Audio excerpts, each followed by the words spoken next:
Hi guys, welcome back to my channel. Today we are talking about change. I actually want to explain what is going on with my videos recently. So yesterday I recorded a video that was just basically a reintroduction to this channel and where I'm headed, what I want to accomplish and what I care about. And then today I want to talk about change, and you'll notice that this setup is fairly simple and there's not going to be a lot of editing. So basically this idea came from another person that I was watching on YouTube, and she had mentioned a challenge that she was doing with herself where she was creating 5 videos for 5 days straight in the simplest manner, but her whole goal was to shoot, edit, and post them all on that day. And I thought that that was really interesting because when I've thought about YouTube in the past, I've always been so concerned about, I get overwhelmed with the thoughts of this has to be perfect and this has to be right. And then what am I going to wear and what should I look like and what should my background look like and what will I use for lighting and should I move my desk over in front of the window because everyone says natural light is the best. And so there's just all these things that you hear about and they talk about, and then you get overwhelmed and you don't do it, right? So that's where I've been. Milo's chewing his ball. We're going to go on because that's the whole point, is that things aren't going to be perfect with these videos. I am actually challenging myself to do everything on the phone because my goal of helping women entrepreneurs to start and grow businesses using digital media, I want it to be as simple as possible for them. I want it to be accessible, easy, and just about, everybody I know has a smartphone. So I knew this like maybe, 10 years ago, like you could see that things were moving more towards mobile and the fact that we weren't going to need these expensive cameras. And do I think that there's a place for expensive cameras? 100%. Do I want one of my own? Definitely. I've had them in the past. I've sold them because I kind of got out of photography, but been thinking about getting back into it. So I'm probably going to pick up another one. But my goal, my thought is that I want everyone who's watching this to know that they can do it too. So that's what I'm doing. I am using a simple lapel mic. I can actually put that in the links below. And I have an iPhone, and then I do have 2 lights set up, and I'll show you that. So the setup is fairly simple, but so it's kind of a change for me because my background is in digital media, and typically, we would go to a studio, have studio lighting, we would use green screen, not all the time, but sometimes. I started off in TV production, and so you've got the big cameras, and I even interviewed once to be a cameraman, and I remember the guy saying, these cameras are heavy, right? I was so annoyed by that. I'm like, yeah, like I've been using them in school, and that's like, it came across to me as sexist because typically when you've seen cameramen, they were always big boys. But as time went on, within the next 5 years, cameras just kept getting smaller and smaller and smaller, and now reporters are using their phones. So anyway, I digress. So today we want to talk about change, and I will give you some examples of how I've been dealing with change in the past year for myself, which is I've gone through a new job, I've gone through a new move, new relationship status. So I have had just about every area of your life changed in the last year. Their first tip is acknowledge your feelings. So this was something that I first learned, I think, in therapy, and my therapist would sit me down and be like, well, tell me on this chart, what are you feeling? And there were all these, like, it was a circle of feelings. It was like angry, sad, disappointed, blah, blah, blah. So it really helped you to kind of acknowledge, what am I feeling about this? So first do that.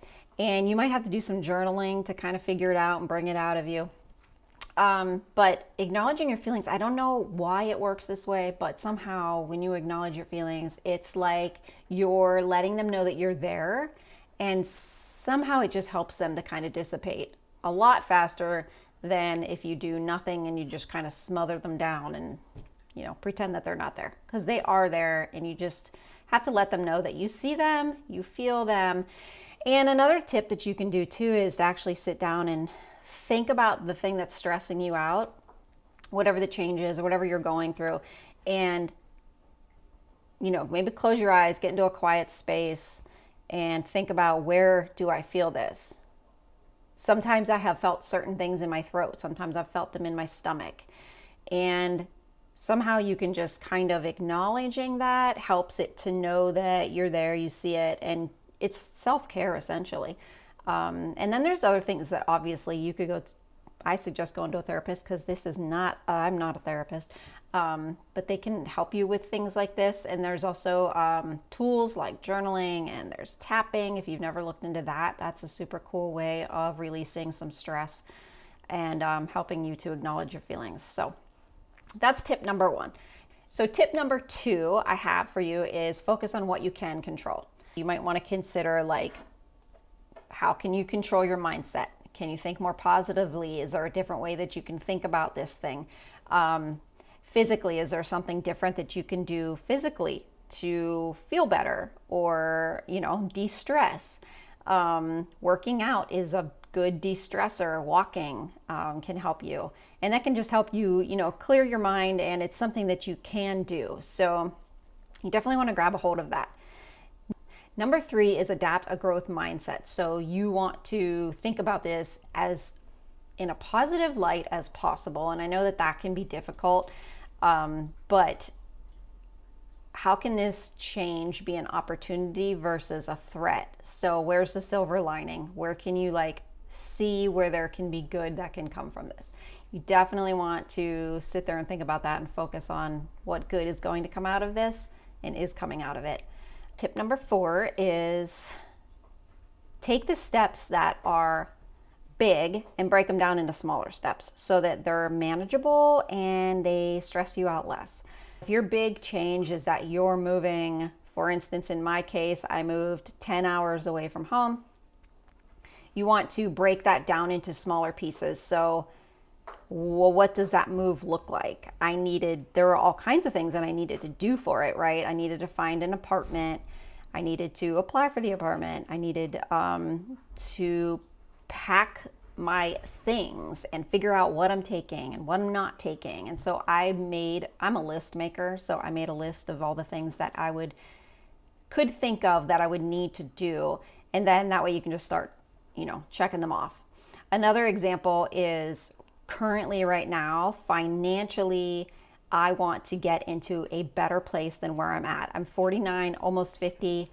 I'm going to actually make a separate video on this topic just because it's such a big part of my life right now, that in about 2 years, my financial goal right now is to buy a house so that Milo has his own backyard.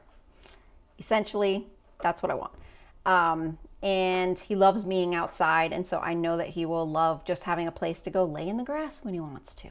So that's my goal, but in order to do that, I can't just say 2 years, I want to have a house. Okay, well, that's cool, but how am I going to make that happen? Because literally currently right now, my income is so low, it's scary, to be completely honest. And I am obviously working on that and getting that up, but there's a lot of work that I need to do. And so, like I said, I'm going to do a separate video on this, but I did break it down into, okay, well, first I need income to, cover all my expenses. So that's step number 1, right? And then I did the Dave Ramsey plan a long time ago. And so it's always have a savings of $1,000. But I think my next step was to have a savings as $1,000, but then the next step after that is have 6 months worth of savings in my savings account. And then the step after that is to have the down payment and closing costs on a house. So I broke all these steps down and I figured out around about when I think I'll be able to accomplish that. Step number 5 is be patient with yourself. So there's a lot where I think we're lucky now in this day and age that there's so much positivity. I know social media can be a negative place too, but it really kind of depends on who you're following and what you allow in your feed. It can be a positive place, and I see a lot of things talking about mental health and how to take care of yourself, and that it's okay to take naps, and it's okay to sometimes be sad, and you just want to be patient, because I tend to think I can do everything and I can just keep going, and then all of a sudden I'm bawling out of nowhere, and I'm like, what is happening? And then I feel bad, because I will like say like to myself like negative things like, well, that's why you're not getting anywhere with your careers, because your spirit is low, and so if your spirit's low, then that's going to come off to people, and blah blah blah blah. So it's all this garbage that I tell myself, which is not true. But so I have to just be patient with that, recognize it, and then just move forward. I do take naps, and I love my naps, and I think that's okay right now, because genuinely kind of exhausted. I'm going through a lot of change. Another thing that happened this year was that once I moved to North Carolina, I actually was looking for a full-time job. And so I got one, and it was in Uptown Charlotte, which is like their downtown basically, but they just call it Uptown. And Milo is not old enough yet to be home alone. And so I was taking him every day to daycare. And it was from where I live, it's a good 40-minute drive in the morning, and then a little over an hour on the way home. And his daycare was near my work, so he was in the truck most of the time. He, as I explained in some of my past videos, hates being in a vehicle. Like, he just has anxiety. He does not enjoy it. And about my third week, well, I was there about 3 weeks, and then the following Monday, I was driving to work, and he tried climbing out the back window onto the tonneau cover of the truck, and I just thought he had been getting progressively worse on these trips. And also my heart was like, had been skipping beats for over a week straight. So I was like, I knew I was over my threshold for stress. And I was talking to a friend about it, and she said, well, it makes sense, because you just changed literally everything in your life. You changed your relationship. I got divorced. I moved. I changed my house. She said something about, down to your coffee. And I was like, you're absolutely right, because I had been making my coffee every morning in like a, not a pour over, but a press, French press. And maybe about 5 days before I started my new job, I was like, I'm not gonna be having time to like French press my coffee in the morning. So I just went and got a Keurig, and yeah, they're easy to use. You just pop the thing in, but I actually am too cheap to do that. So I had to buy the little filter thing, and you have to figure out like, how much coffee to put in there in order to make it the way you like it. And so it was literally like I was figuring everything out down to my coffee. And so no wonder I was stressed. So anyway, just be patient when you're going through change, because it can be hard on not only you mentally, but also physically. And you might just need to rest a little bit more. And that is totally okay. Tip number 6 is to seek support from others. I can't stress this enough. Like, if you need therapy, and typically I think most people know when they do, seek a therapist. Go online and look up therapists in your area. Look at the reviews and see who you think you would jive with, and then contact them and see if they'll see you, or if they have room for you in their schedule. And you might have to try a few. Like in my own experience, I had to try a few before I really found the couple that have really helped me in the past and that I really loved working with. Another thing that you can think about is hiring a life coach. So if it's really not necessarily a mental disorder or anything like that that's really like kind of major that you're dealing with, and it's more like, I just don't know what to do next with my life, then a life coach can be amazing. And or a business coach. They both can help you kind of work through things to figure out what your next steps can be. You don't have to do it all yourself. So make sure that you are okay with hiring somebody and asking for help. Tip number 7 is embrace flexibility. I think this kind of just goes without saying, but not everything is going to go as planned. A couple years ago, well, about 4 years ago, Craig and I first separated, and when we did that, I bought my own house. The reason I bought my own house was because I didn't want to pay rent. I wanted to know that my money was going toward an investment. And so I bought this house. It was super cute, in the city, and had a nice, fenced in backyard. It was perfect for me. However, Craig and I did get back together 7 months later, and it was not good for him because it only had like a single driveway, and he does remodeling, has construction equipment. He couldn't park in that driveway. There was nowhere to really build a garage. It wasn't big enough. So we ended up selling it and then, buying another house. But I kind of regret that now because I really liked that house.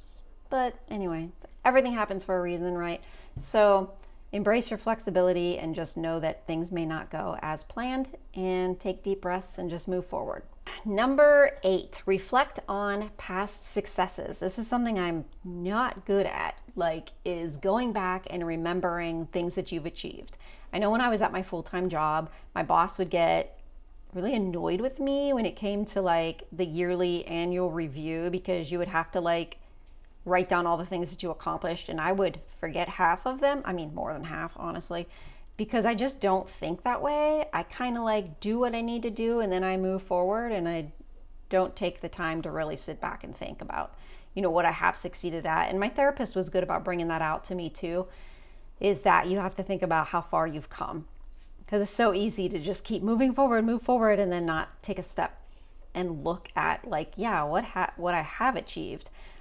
Is a lot, because that can really help you to keep moving forward and to stay positive in your own mind and know that you can achieve these things and you can move forward.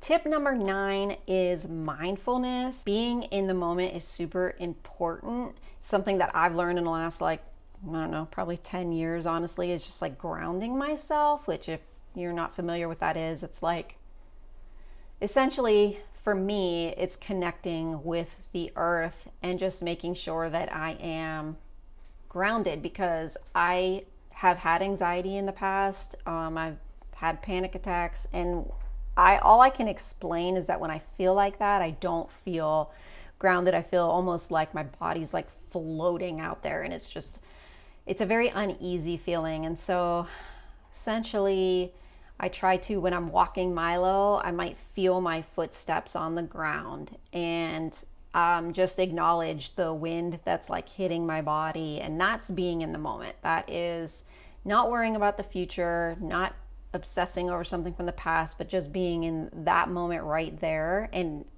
feeling those things, smelling whatever you smell. Ways that you can kind of get better at doing this: there's a meditation apps. I have one on my phone. It's literally called Meditate? I don't know, something like that. And there are free ones in their app, and I love them. So I typically will listen to one of those meditation apps meditations before I take a nap. The meditation app for the nap. I got that down. So yeah, I definitely recommend that.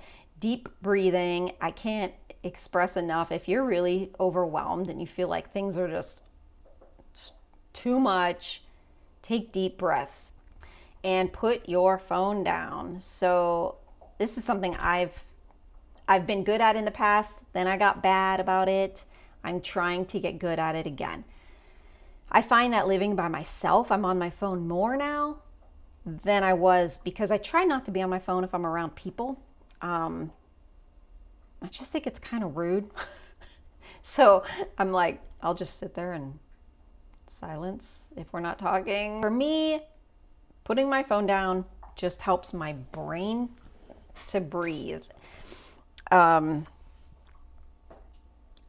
have a lot of information in them, and they can really keep you on this high of looking everything up, and researching and learning, and listening and laughing, and it's just very go, go, go. And so your brain and body can only take so much. So just put the phone down and like stare at some trees, stare at the sky, notice the clouds. Like, when's the last time that you actually looked up at the clouds and just watched them go by? I think it's really important to connect with nature in that way. So phones down. Right, tip number 10. Dum, dum, dum. Visualize positive outcomes. I love the quote, and I just feel like I just heard this in the last like couple years, but what is the best that could happen?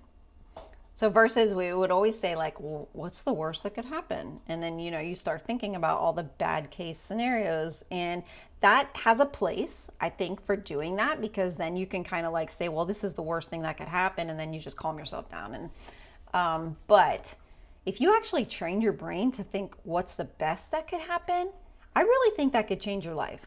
Like, if you think about the thing that you have to change that you're doing, whether it's a move or it's a new job or it's, I don't know, having a child, getting a pet, then you think what's the best that could happen. That can really help put you into a positive mindset, which is going to help your body to feel better, calm down, and just enjoy the experience as well. So I hope that those 10 tips helped you. So if you like this content, then I hope that you would like the video for me and subscribe if you want to get notifications on upcoming videos. And let me know in the comments what you think. If you have any questions or any thoughts about this, I would love to have a conversation. I'll talk to you guys soon.